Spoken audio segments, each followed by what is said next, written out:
Bienvenidos a una emisión más de Minuto de Cambio y como en cada emisión me acompaña Wendy Ortiz. Hola Wendy. Hola Marcos. Bueno, y el día de hoy tenemos un invitado muy especial. Él es Salvador Castel González. Y bueno, ¿cómo estás, Castel? Muy bien, muchísimas gracias. Gracias por la invitación y en verdad le agradecemos mucho que nos abran los espacios. Yo quisiera preguntarle cómo surge Va por la Tierra. Bueno, Va por la Tierra es un proyecto que inició hace 15 años, donde compañeros de la carrera, del posgrado, nos gustaba ir a dar pláticas de nuestros proyectos a diferentes escuelas. No era algo que creciera mucho porque era muy difícil en ese momento, no había tanta apertura, no había redes sociales, entonces todo iba lento. Pero en los últimos años ha crecido mucho y el 24 de enero del año pasado, ahí fue cuando todo empezó a crecer mucho, firmé un convenio, el Colegio de Postgraduados, del cual presido con la Comisión de Derechos Humanos, y lanzamos la campaña de educación de Por un Ambiente Sano. Porque bueno, el derecho a un ambiente sano es un derecho humano, es un derecho universal, el que prácticamente no procuramos, ¿no?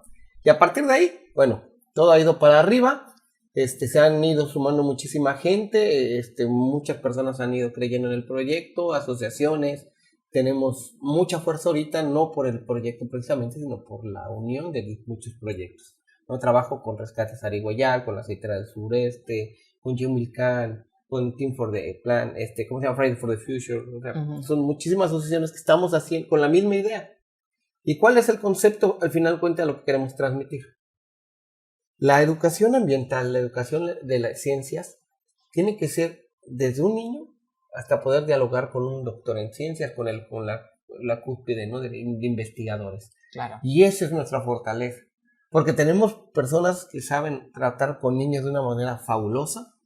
Yo me declaro un totalmente inútil para ese caso, pero tenemos otros que podemos hablar a nivel, porque también tengo el apoyo y representación de la Sociedad Mexicana de Ingenieros, la representación estatal. Entonces, ahí tenemos una fuerza académica muy fuerte de la mano de todas las asociaciones civiles que son los que trabajan en esto, ¿no? O sea, no es lo mismo estar en un escritorio escribiendo y proponiendo que yendo a la calle a hacer las cosas, y mucho menos ir después a una ventanilla del municipio de gobierno del Estado federal y querer que lo que propusimos funcione. Es muy difícil que se los aprueben. Bueno, ahorita una de las grandes ventajas que hay a nivel general es que la necesidad y la exigencia de la sustentabilidad ya es latente, ¿no? Ya es un hecho.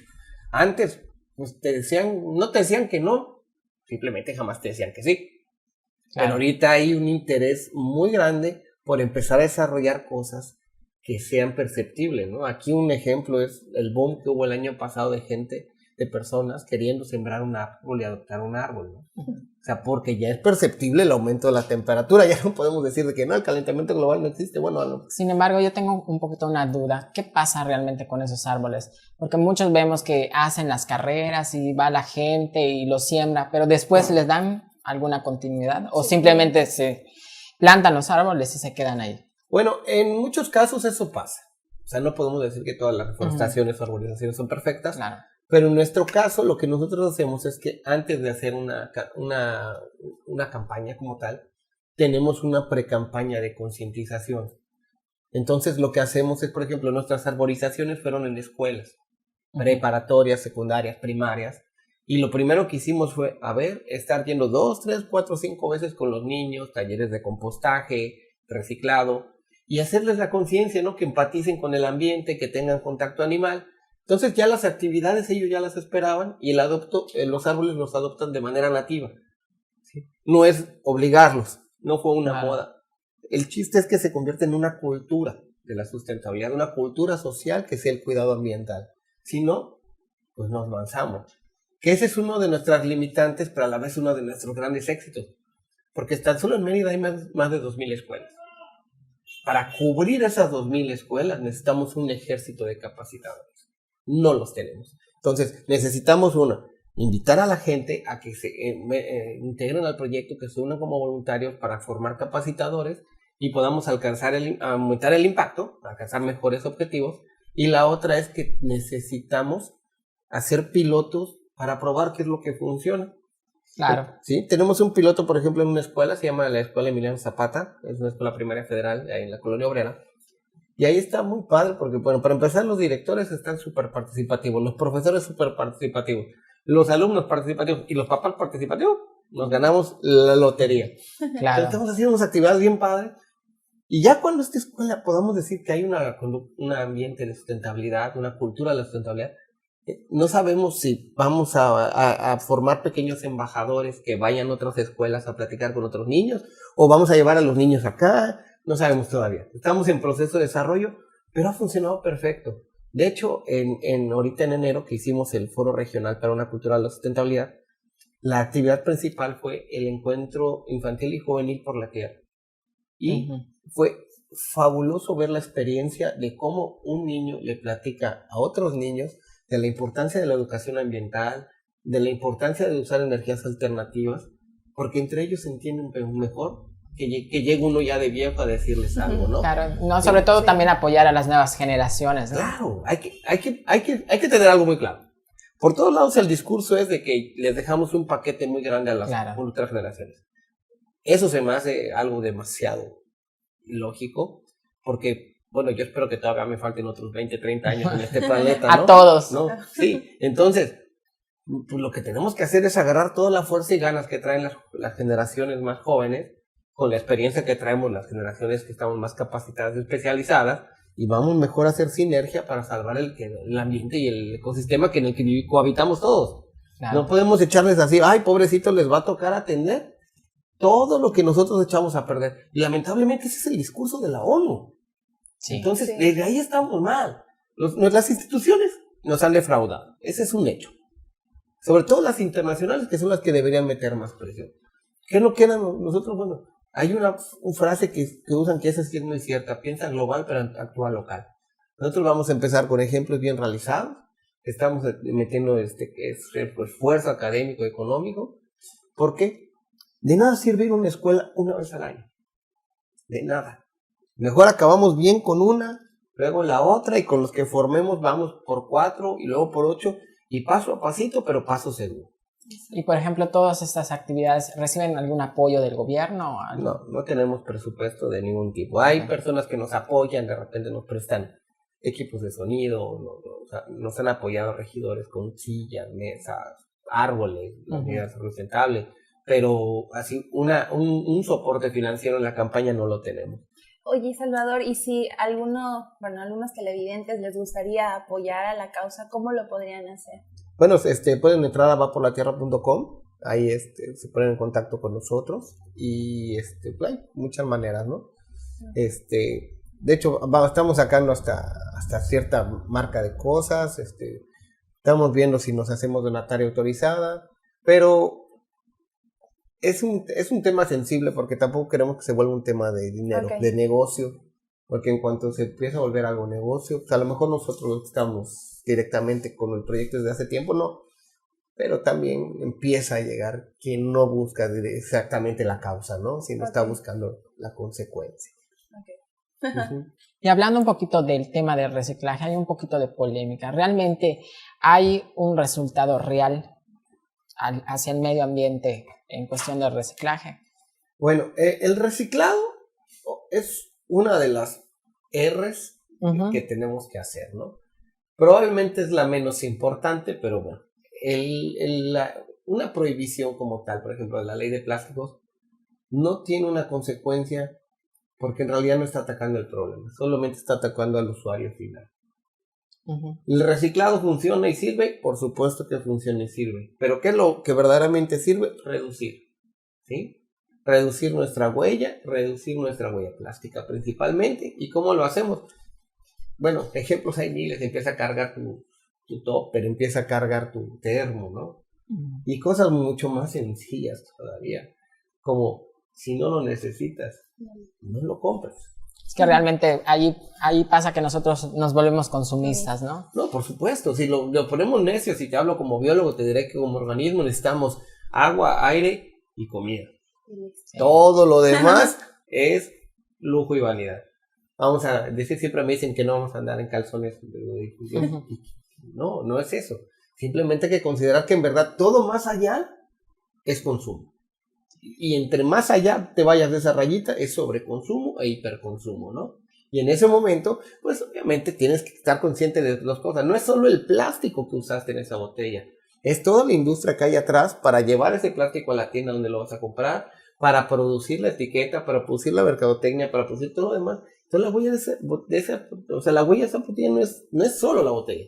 Hay todo un mercado atrás que ese es el problema. Y ese es precisamente el problema por el cual llegar a una cultura de la sustentabilidad es muy difícil. Porque habría una desaceleración económica a nivel mundial que todavía no se sabe cómo se va a soportar el cambio, ¿no? El cambio de gobiernos consumistas y capitalistas a un momento en el que, a ver, ¿cuánto en verdad necesitamos? Hay países que lo han conseguido, pero el principal factor es cuántos mexicanos somos. Porque los países que lo han conseguido son Islandia, Finlandia, muchos de los países nórdicos, ¿no? Pero bueno, tienen poblaciones de 1 millón de personas. Con 1 millón de personas, ahí la sobrellevas. Con 100, solo en Mérida hay casi 2 ya. Bueno, 1.5 y otros 500,000 que vienen diario, ¿no? Entonces, ya estamos hablando de casi 2 millones de personas solo en Mérida. En el DF, ¿qué ciudad te soporta 20 millones de personas más los que van de fuera? No hay ciudad que lo soporte, no hay ecosistema que soporte. Y no, ese es el problema, que estamos sobrepasando la capacidad natural para soportar para que la tierra pueda alimentarnos sin que la dañemos permanentemente. Por supuesto. Bueno, o sea, la tierra ya tiene un ciclo, ¿no? De regeneración, pero como dices tú, estamos sobrepoblando a la gente y eso ahí es donde ocasiona el problema. ¿Y qué retos hay en Va por la Tierra este 2020? Bueno, este 2020 hemos decidido 3 líneas temáticas muy importantes para nosotros. Uno es empoderar niños, generar ese ejército que te digo de pequeños capacitadores. Es un programa que ya debemos lanzar pronto.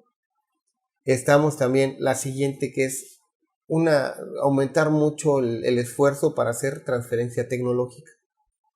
Un problema que existe, no solo en México, pero en México es muy tangible, es que se invierte, no voy a decir mucho, se invierte dinero en investigación, en ciencia, pero jamás o muy rara vez se aterriza en la sociedad. Y vienen los fondos de cambio climático y siguen bajando proyectos para dar respuestas para dentro de 20 años. Por lo menos en cambio climático y adaptación, se tiene que invertir ahorita en transferencia tecnológica para soportar el golpe o para minimizar el impacto, ¿no?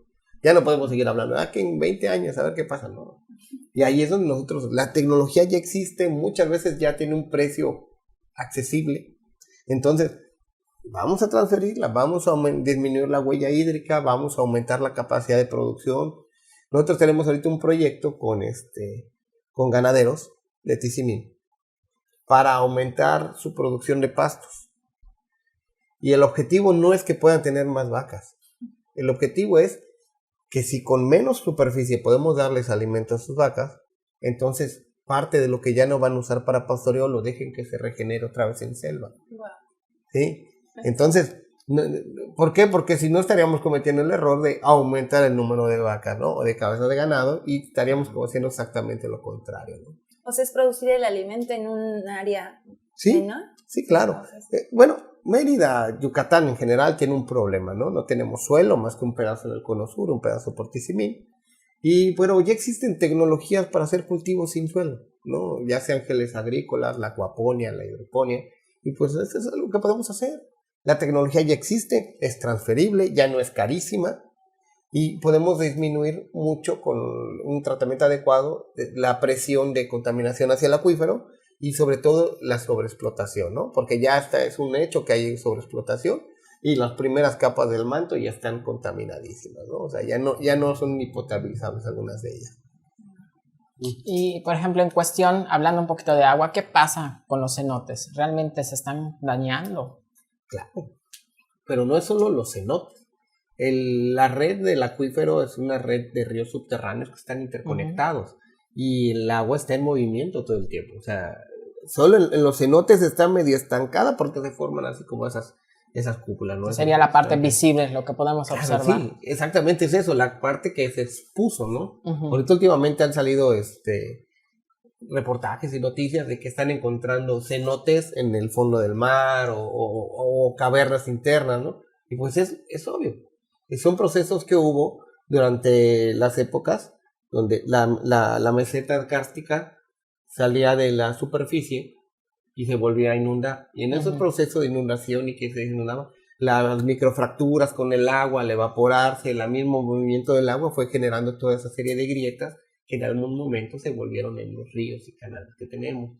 Otra cosa que es muy importante es que, por ejemplo, el yucateco es muy como que le gusta decir, ay, nuestro acuífero, ¿no? Nos sobra agua, tenemos el acuífero. Claro. Pero en general, nosotros estamos capturando agua solo la mitad del año, que es la época de lluvia. ¿Se filtra por la piedra? Sí, claro. Pero el agua no solo es de acá. El agua del resto del año se captura en Campeche, se captura en Chiapas, se captura en Guatemala, en Belice. Y de ahí se alimenta mediante, una vez que los bosques o las selvas altas lo condensan y lo filtran al subsuelo, gran parte de esa agua se viene por los canales a alimentar el acuífero de Yucatán. Entonces, si nosotros queremos hablar de una protección del acuífero, tenemos que pensar en un nivel ecosistémico donde deberían ser leyes y reglamentos regionalizados y que involucren a todos los estados que tienen que ver con el acuífero de Yucatán. O sea, no podemos seguir pensando de que ahí sí, cuando sea el siguiente apocalipsis o la siguiente crisis, vamos a ir a Yucatán porque ahí hay agua. Porque pareciera que todo el mundo está diciendo, Yucatán le sobra agua. Todo en exceso se gasta. Claro, todo en exceso se gasta. Y por ejemplo, en cuestiones de leyes, ¿cree que es necesario de alguna forma hacerlas más útiles para la vida actual? Bueno, las leyes, muchas de las leyes que tenemos son fabulosas. Tenemos varias de las mejores leyes a nivel mundial. Lo que no tenemos es una correcta ejecución de la legislación. ¿Por qué? Porque, bueno, un ejemplo muy sencillo. En Yucatán no existe la Procuraduría Estatal del Ambiente. Entonces no tenemos quien nos defienda para crímenes ambientales a nivel estatal. Solo ese pequeño detalle ya nos pone en diferente nivel con otros estados, ¿no? Vamos a considerar otra cosa. Una ley, por ejemplo, una ley de uso de plásticos, de reducción de uso de plásticos, no sirve mucho si no va acompañada de una campaña de educación ambiental, de una educación social fuerte que nos ayude a cambiar nuestra forma de ser como sociedad. Porque si nada más vamos a llegar y, ya no puedo usar bolsas, bueno, te obligan a usar la otra bolsa. Pero solo hicimos un pequeño cambio, es solo un placebo. El problema de fondo no lo estamos tocando. Tenemos que ir a los problemas reales.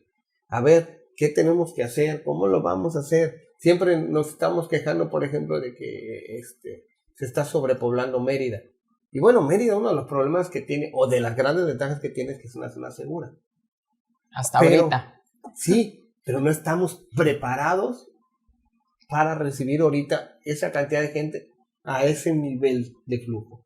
Sí, claro. Porque ahorita el municipio se encuentra en un punto peligroso de verse sobrepasado en su capacidad para poder dar los servicios de manera correcta a todos los demás. Tiene la capacidad bien planeada, todo lo que está dentro del periférico. Pero adentro, fuera del periférico, que cada vez está más lejos, se pone más complicado. ¿Cuál es uno de los grandes problemas? Tú compras tu casa y tú quieres tus servicios. Sí. Y a ti no te preocupó si un proyecto de planeación urbana, un proyecto de servicios, nada, tú nada más compras tu casa y tú quieres que vayas a hacer por tu basura.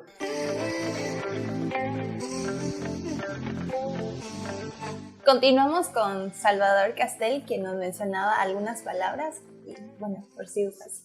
Bueno, algo que es muy importante es que estamos acostumbrados a dos cosas. Uno es a quitarnos las culpas y echarle la culpa al gobierno, a las empresas, a las instituciones, a todo el mundo le queremos echar la culpa antes de aceptar nuestra propia parte, ¿no? Que tenemos dentro de este impacto planetario que existe. Y dos, nos encanta parecer víctimas. Sí. O sea, en vez de tomar la acción, mejor me puedo poner en una esquina, estarme quejando de todo. Y eso es lo que tenemos que empezar a quitar. Tenemos que dejar de ser una sociedad que esté pasiva y que esté inactiva.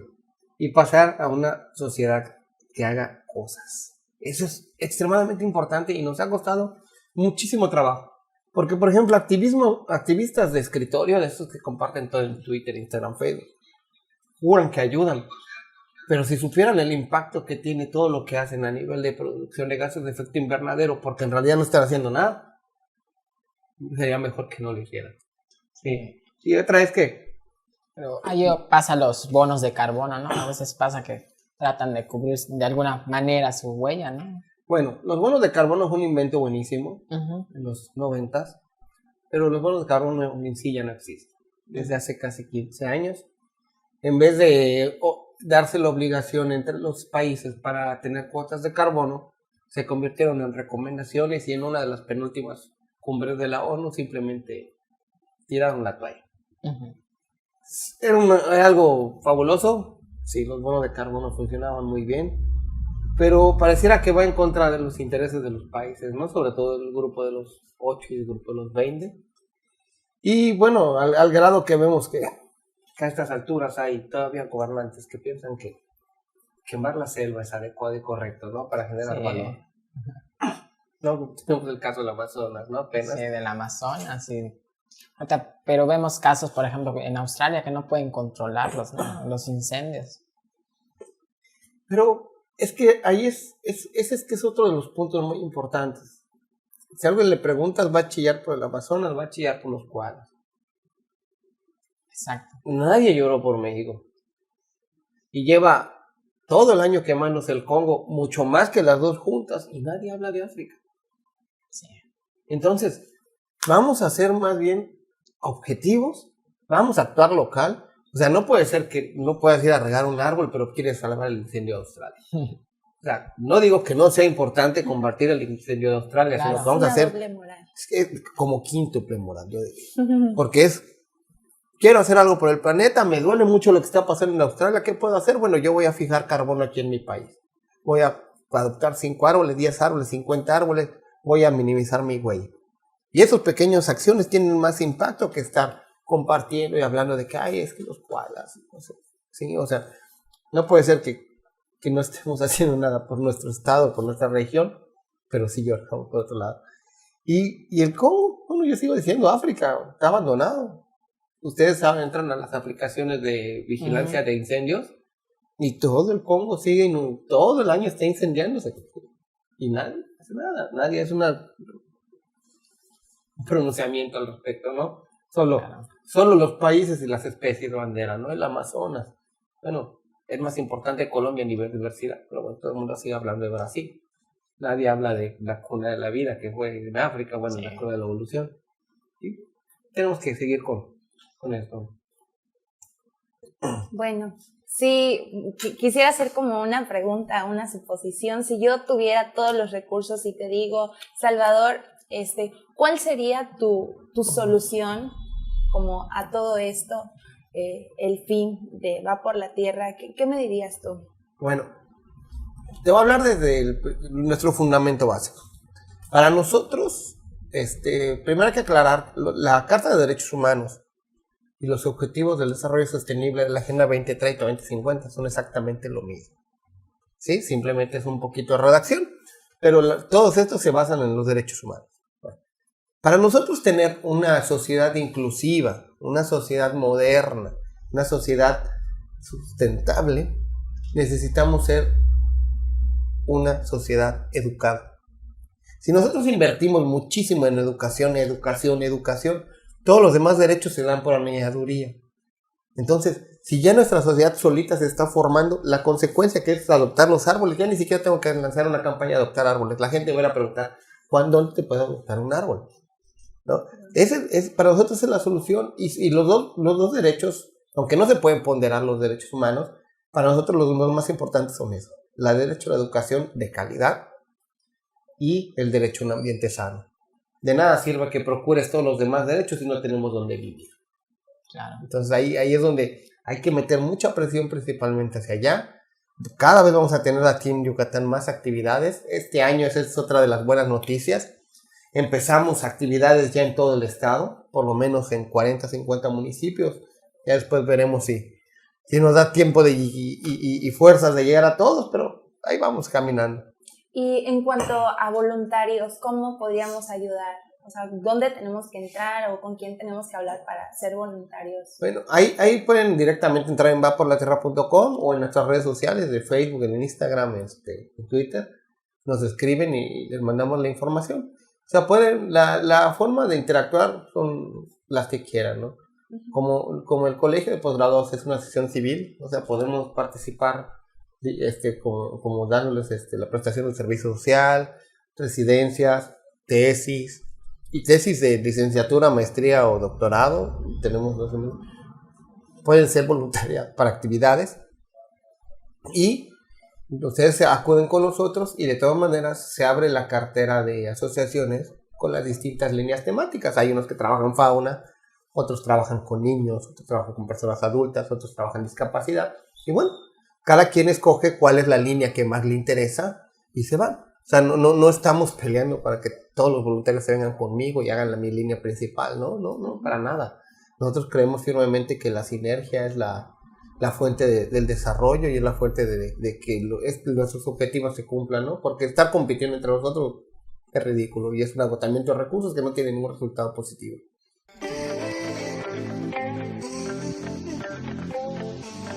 Salvador, queríamos preguntarte acerca de Ciudad Sustentable. ¿Qué nos puedes decir acerca de este proyecto? Bueno, las ciudades sustentables, en general, se ven desde 3 puntos de vista. El primero es la parte tecnológica o las que llaman Smart Cities o ciudades inteligentes, que sobre todo son para ciudades que tienen la capacidad de invertir mucho dinero, ¿no? Esas que todo se apaga solito, todo se prende solito, súper optimizado. ¿Qué es lo que nosotros podemos alcanzar como ciudades sustentables? Bueno, una ciudad sustentable básicamente es que se encuentra en ese gris perfecto entre el aprovechamiento de los recursos, que la sociedad se encuentre bien y a gusto y que se genere una riqueza suficiente para dar un nivel de felicidad suficiente. El proyecto que nosotros tenemos es generar una cultura y una sociedad sustentable. Si nosotros empezamos a generar una conducta, es más fácil que la ciudad sola migre hacia una sustentabilidad. ¿Cuál es el problema de querer generar una ciudad sustentable en una ciudad que ya está hecha? No importa que esté bien o mal planeada, es que las planeaciones de hace 30 años, de 50 años, no iban hacia esos temas, ¿no? Es muy difícil querer adaptar. Una ciudad que lo esté intentando es París. París, a nivel de reglamentos, tiene autorizado que quien quiera poner un huerto urbano, un techo verde o un muro verde donde sea, lo ponga. Es más, cualquier estructura tiene que tener un techo verde encima, por ley, en París. ¿Qué más tienen?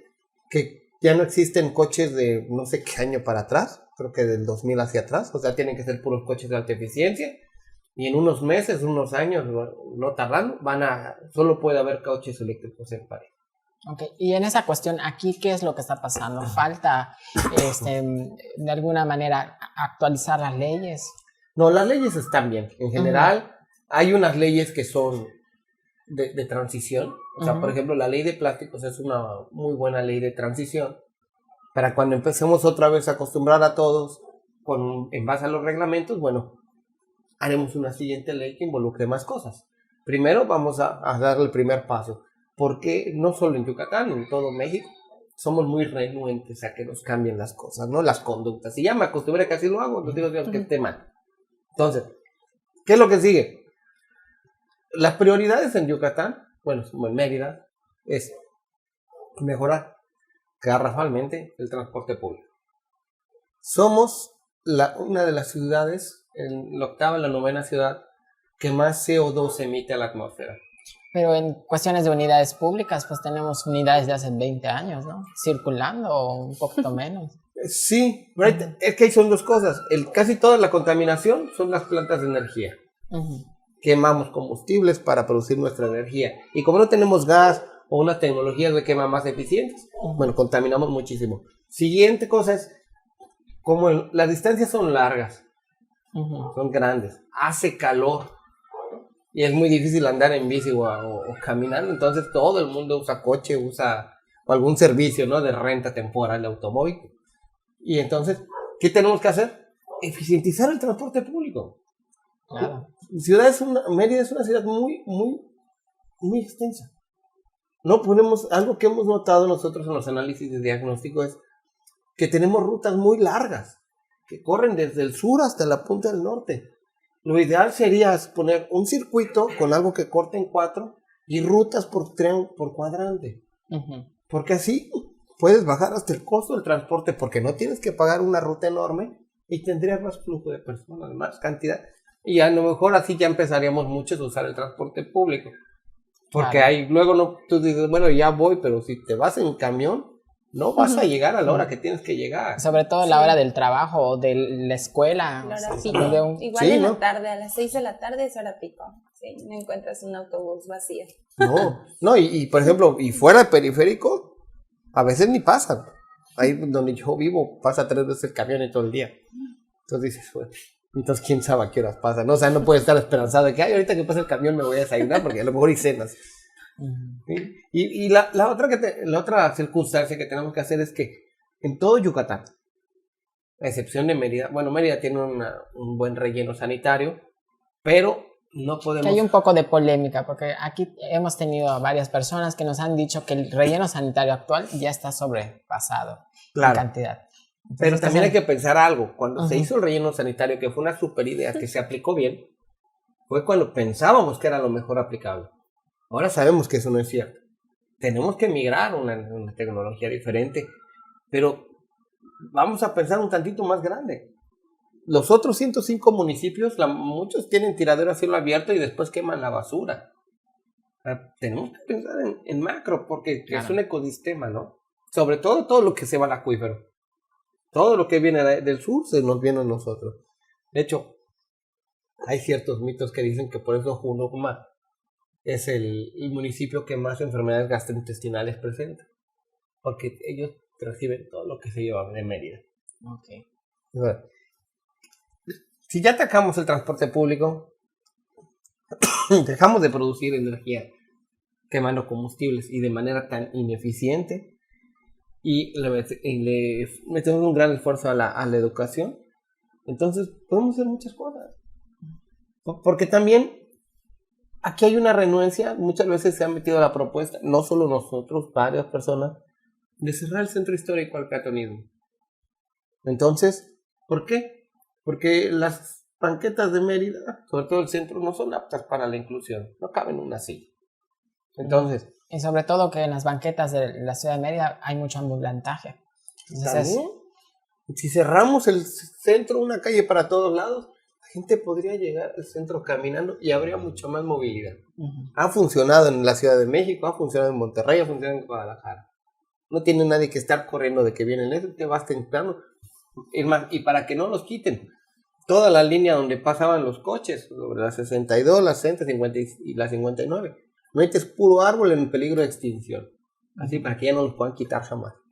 Protegido por la norma federal. Claro. Wow. ¿No? Y aparte es una buena iniciativa, ¿no? Sí. Bueno, ¿y qué más te gustaría platicarnos, Salvador? Algo que tú vengas y digas, no, pues me gustaría compartir esto con los televidentes. Bueno, algo que siempre en general pedimos es que la mayoría de las personas que se acercan a nosotros nos dicen que quieren hacer algo, ¿no? Se acercan por evento 5 o 10 personas, pero que nos vuelvan a contactar o que termine llegando, yo creo que no es ni el 10%. Yo creo que ahorita uno de los mensajes más importantes es ese, que ya es momento de dejar esa pasividad, ese estado ahí en tu casa, a ver, ojalá y alguien haga algo, ¿no? O quejándome nada más, y que empiecen a actuar. O sea, nosotros no solo son las pláticas, entre las asociaciones nos damos capacitaciones cruzadas, hacemos muchísimos eventos, y ahorita estamos empezando a impulsar proyectos productivos, como el del pasto. Queremos impulsar mucho la acuaponía y la hidroponía y empezar a generar también microeconomía. Uno de los pilares que también de la sustentabilidad es que no debemos depender de un par de estancias que provean la riqueza y estabilidad y desarrollo. ¿Por qué? Porque si una de ellas controlan la economía social, entonces no tenemos una capacidad para poder cambiar nuestra forma de comportarnos, ¿no? Uh-huh. Nos volvemos un objeto del sistema. En cambio, muchos países, por ejemplo Alemania, Finlandia, otra vez, lo que hacen es generar microeconomía. En vez de ir a comprar las grandes cadenas, compramos con el usuario local, todos producen alimentos, un poquito, y lo llevan al centro de acopio. Y todos le compran a esa persona, ¿no? Claro. Entonces, todos generan un intercambio, un trueque, un poco de consumo, pero al final de cuentas lo que eso resulta es que entre todos ellos son suficientes. El poco de riqueza monetaria que generan, bueno, pues ya será para pagar la luz, ya será para pagar otro derecho, pero por lo menos uno de las necesidades básicas reales, que es la alimentación, está cubierta. Bien. Y aquí se trata de impulsar mucho con los huertos urbanos. Y al final de cuentas nos dicen, bueno, es que es muy difícil tener 15 cosas. Bueno, siembra 3, que él siembra otras 3, y los intercambiamos. Y estamos viendo cómo vamos a hacer eso, porque vamos a tener que hacer una especie de app, o empezar a hacer mercaditos móviles, o no sabemos todavía qué vamos a hacer. Y, sobre todo, darles la asesoría para que puedan producir una cantidad mínima suficiente para que les alcance para consumir, pero también para generar riqueza, ¿no? Para generar valor, Claro. o para generar trueques, o sea, que cambien por cebollas, que cambien por huevos, ¿no? Por lo que sea, pero que puedan satisfacer por lo menos sus necesidades básicas de alimentación. Y de ahí en fuera, tenemos, o sea, hay mucha cantidad de proyectos, o sea, lo que queremos hacer también es que es una especie de incubadora, ¿no? Ujú. O de aceleradora, apoyarlos con la parte técnica. Y eso lo estamos también trabajando mucho a nivel de secundarias y preparatorias. Porque los niños, entre más jóvenes, más creativos y despiertos, te dan soluciones mágicas para problemas que creíamos insalvables, ¿no? ¿Y cuál es el problema? Que nuestro sistema educativo nos va pervirtiendo nuestra capacidad creativa y terminamos volviéndonos ciudadanos. Claro. Entonces, ahí es donde tenemos a los pequeñitos que nos dan unas respuestas así de, oye, ¿por qué no haces esto? Tan fácil que suena, ¿verdad? Y uno lo complica. Entonces, tenemos que voltear a ver a estas personas. México se reconoce a nivel mundial como personas creativas, inteligentes, que dan soluciones a cosas que parecían que no se podían solucionar. Bueno, vamos a recuperar todo eso, ¿no? Ya estamos en un momento que queremos ser una sociedad actual, una sociedad moderna.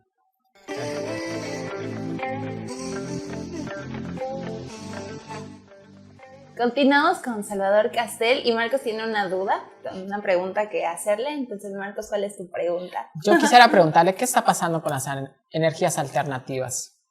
Bueno, las energías alternativas o neutras o no contaminantes o renovables, depende mucho el nombre que usemos, son una necesidad tangible porque una de las principales causas del deterioro ambiental desde que empezó la revolución industrial es sin duda la generación de energía, ¿no? El CO2 que producimos de quemar carbón, madera, después petróleo y después otras cosas.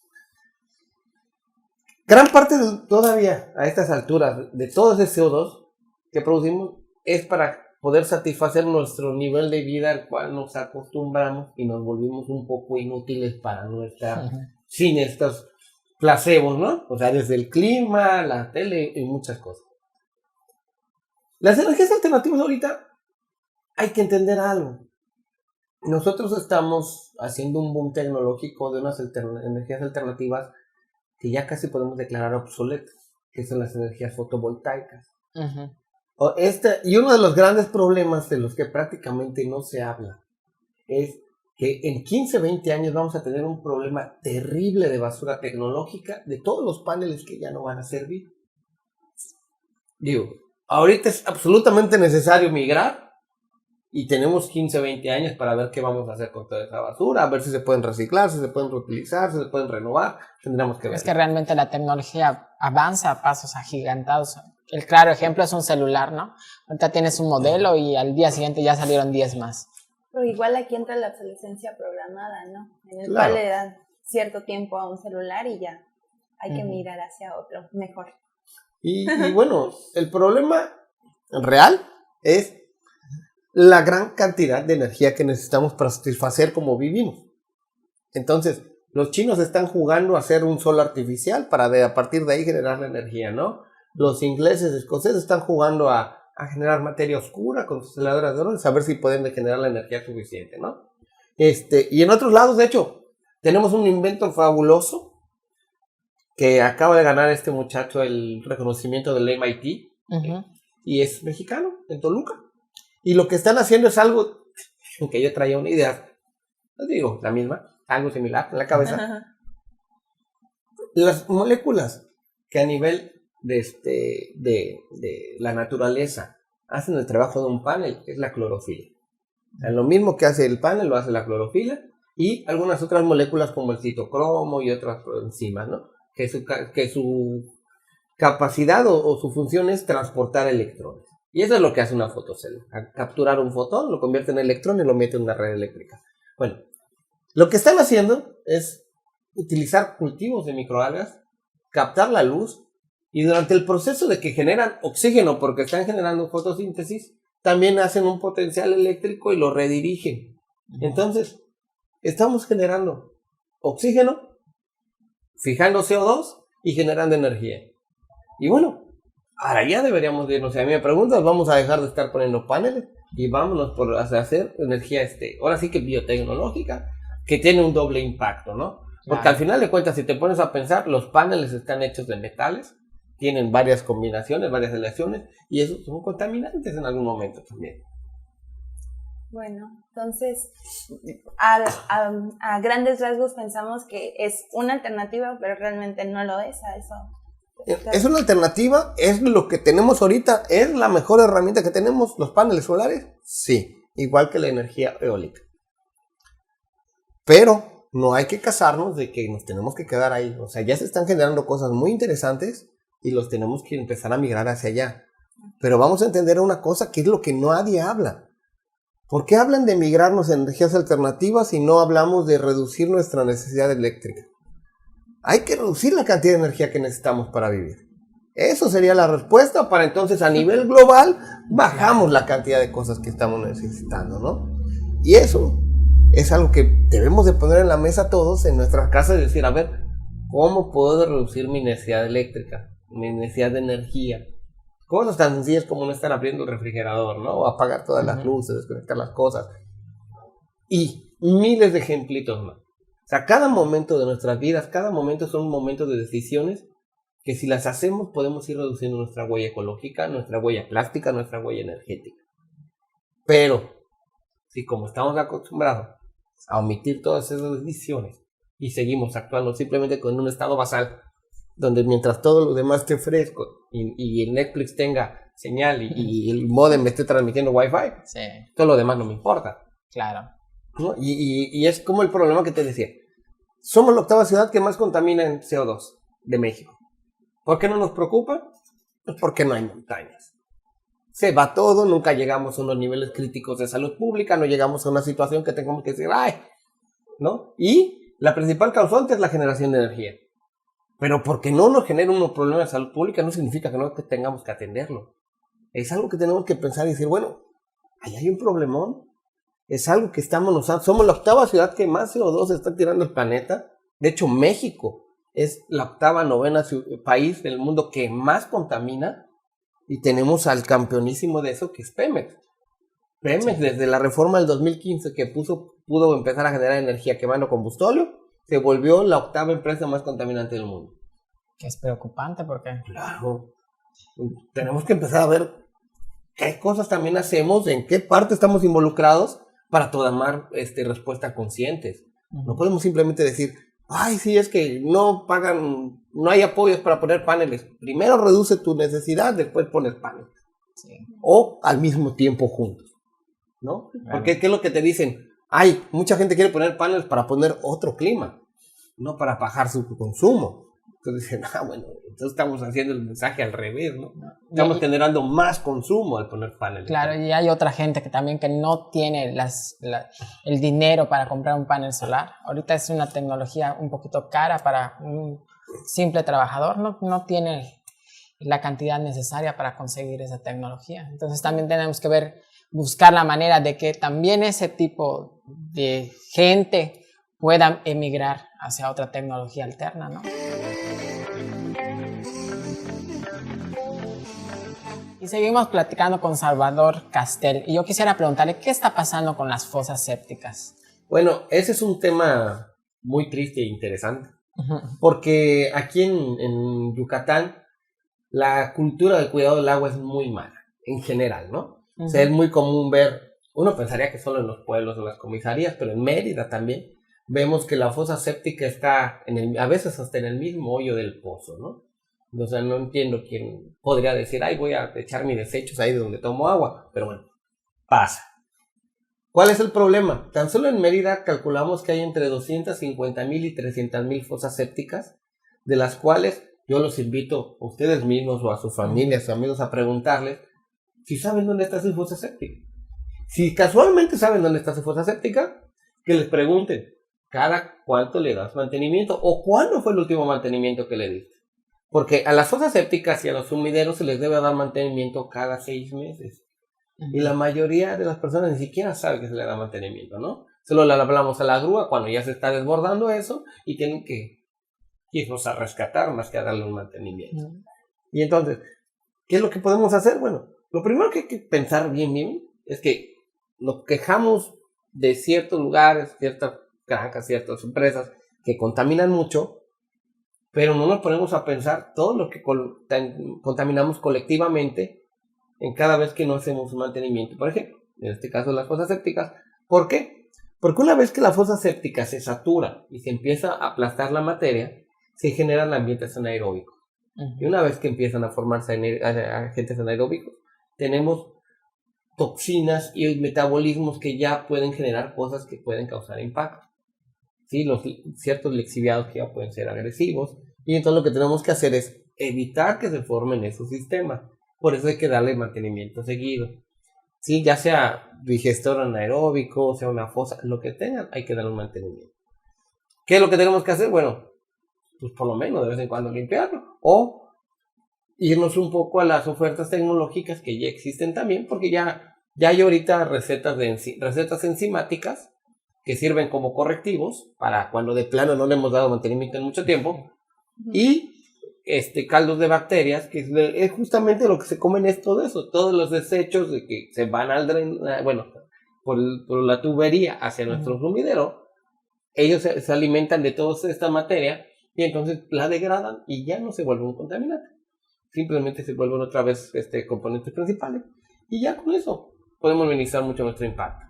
Y esto es algo que hay que considerar porque, ponte a pensar, 300,000 fosas sépticas diario tirando un poquito de toxina, un poquito de veneno o cualquiera que sea el resultado de esta reacción, ya son muchos, ¿no? Así si fuera un par de gotas, así que 300,000 ya suma mucho.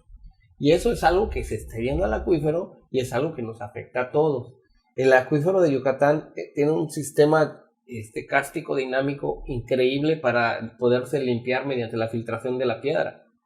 Pero también hay que ponernos a pensar que tenemos agujereada esa piedra por todos lados y ya se está filtrando directamente, ya no hay filtración por la piedra, se va por el hoyo. Y eso es algo que tenemos que atender. De hecho, las fosas sépticas es un hueco y de ahí se va para abajo, ¿no? Entonces tenemos que empezar a atender todo eso porque es algo que no se ha atendido. Y como ese tenemos varios problemas que también son importantes, porque otro de los grandes contaminantes que a nosotros tenemos detectados, que es parte de nuestra campaña fuerte de este año, es la contaminación por grasas. Aquí en Yucatán, en general, comemos bastante cosas fritangosas, ¿no? Claro. Fritas. Tradicionales. Claro. Es salud. Pero es una dieta Claro. que nos gusta. Que el yucateco está acostumbrado. Claro.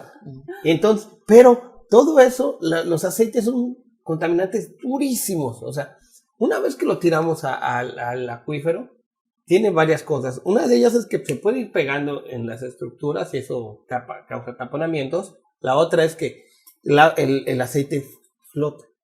Entonces no permite el intercambio de oxígeno entre la capa gaseosa, el aire, con la capa de abajo. Y si no hay aire abajo, pues entonces empieza a generar un ambiente anaeróbico, donde ya otra vez hablamos de esos metabolismos que no son buenos, y evita que muchas de las cosas que sí nos sirven se proliferen porque a ellas les gusta el oxígeno, ¿no? Como las microalgas para que generen oxígeno y cosas así. Y también es la misma pregunta. En las casas no es estrictamente obligatorio, pero en los restaurantes y lugares que sí que dan alimentos, todos deben de tener una bitácora de grasas, deben de tener una trampa de grasa, y también los invito a preguntarles, pero la mayoría no lo tiene. Y eso es una fuente directa de contaminación al acuífero. Antes no había cómo, pero bueno, ahorita pueden buscar en Facebook. ¿Y qué pasará en ese caso? ¿Será la falta de información que tienen las empresas? ¿O tal vez no tienen el conocimiento que necesitan ese tipo de requerimientos? Bueno, para empezar, los establecimientos ya que están formales, muy bien establecidos, tienen ciertos procesos de calidad. Claro. Estas empresas no tienen tanto este problema. Pero, por ejemplo, podemos visitar fraccionamientos nuevos como Cauquel, como Las Américas. De repente había un boom de negocios, hay muchísimos que ofrecen alimentos y muchos de ellos no están ni regulados, ni dados de alta, simplemente pusieron... Pequeños comercios. Sí, pequeños comercios, que de todas maneras son contaminantes, ¿no? No porque sean poquitos, no contaminan igual. Y a veces peor porque no tienen ningún proceso de calidad para minimizar su impacto. Y no es llegar y cerrarlos a todos, no, a ver...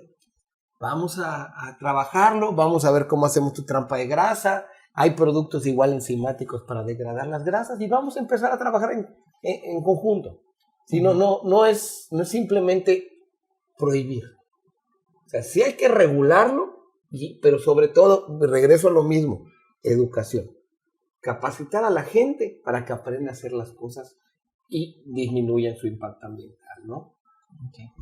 La verdad es que pues hasta ahorita es algo muy sorprendente, ¿no? Porque como bien decía Marcos, muchas de las personas no saben acerca del problema que está generando porque pues no existe un alcantarillado en toda la ciudad y pues todo ese problema se transfiere a nuestro manto freático.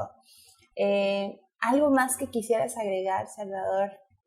Bueno, solamente que con gusto nos busquen en las redes sociales. Tenemos agenda saturada, pero siempre encontramos la manera. Capacitaciones, pláticas, jornadas, hacemos ferias ambientales, hacemos muchas cosas, ¿no? En colaboración con las asociaciones, si gustan apoyarnos, integrarse, que no lo duden. La verdad es muy satisfactorio también ver que un parque ya está desarrollándose, que un parque empieza a agarrar vida, que los niños solitos separan su basura, súper reconfortante, ¿no? Y bueno, hay que pensar que no tenemos que tirar todavía la toalla, ¿no? No hay que pensar lo que nos dice que ya todo está perdido, sino todo lo contrario. Yo creo que actuando juntos podemos hacer muchas cosas. ¿Y cuáles son tus redes sociales? Bueno, la página principal es vaporlatierra.com y en las redes sociales nos pueden encontrar en Va por la Tierra, y poniendo Va por la Tierra nos encuentran en Twitter, en Instagram y en Facebook principalmente. Y también pueden buscarnos al teléfono 9995 93 26 33 y ya podemos programar igual unas charlas, una de pláticas, o al correo de vaporlatierra@gmail. Ok, ¿y hay próximos eventos en los cuales algún ciudadano le gustaría participar? Tenemos, espero que a inicios de marzo va a ser el lanzamiento del programa de empoderamiento de niños a partir de la ciencia, la tecnología, desarrollo sustentable. En marzo, el 21 de marzo, vamos a hacer un evento grande por el Día Mundial del Agua, y en abril vamos a hacer una actividad que tenga que ver con los mitos y realidades de las energías, y vamos a hacerlo en el marco de la conmemoración, no celebración, conmemoración, del accidente de Chernobyl. ¿Sí? Porque precisamente tenemos que en algún momento creíamos que lo nuclear era lo fabuloso, ni nos fuimos cambiando, y ahorita de hecho hay mucha gente que recomienda regresar a lo nuclear, que es mucho menos contaminante que lo que estamos haciendo, y lo que siga. Obviamente vamos a hacer una actividad masiva el 5 de junio, de hecho en el Foro Regional para una Cultura de Sustentabilidad hicimos un reto, que por cada asistente íbamos a hacer una campaña de reforestación. Tuvimos un total contabilizado de 973 visitantes. Entonces el 5 de junio seguramente, hay que cuadrar bien las fechas, vamos a hacer una reforestación masiva con todo un evento por la sustentabilidad. Va a haber actividades académicas, talleres, vamos a hacer una cosa muy grande, ¿no? Ahí están invitados, ojalá nos puedan acompañar. Ahí estaremos. Es excelente, porque lo que necesitamos es eso, es ganas. entre más gente se ve que se une, más gente se anima a participar. Claro. Pues solo nos queda agradecerte que nos hayas visitado, que nos hayas platicado. ¿Algo más que quieras agregar? Bueno. Pues los invitamos a seguir nuestras redes sociales en Minuto de Cambio y a que no se pierdan nuestras transmisiones en vivo. Y sobre todo que recuerden el horario de transmisión. Son los días lunes a las 6 de la tarde y la retransmisión la tenemos por la página All Live Streaming Mérida los jueves a las 6. Y bueno, pues muchísimas gracias, Salvador, y todo un gustazo haberte tenido hoy aquí. El gusto es mío y muchas gracias por la invitación. Esto fue Minuto de Cambio y los esperamos en el siguiente programa.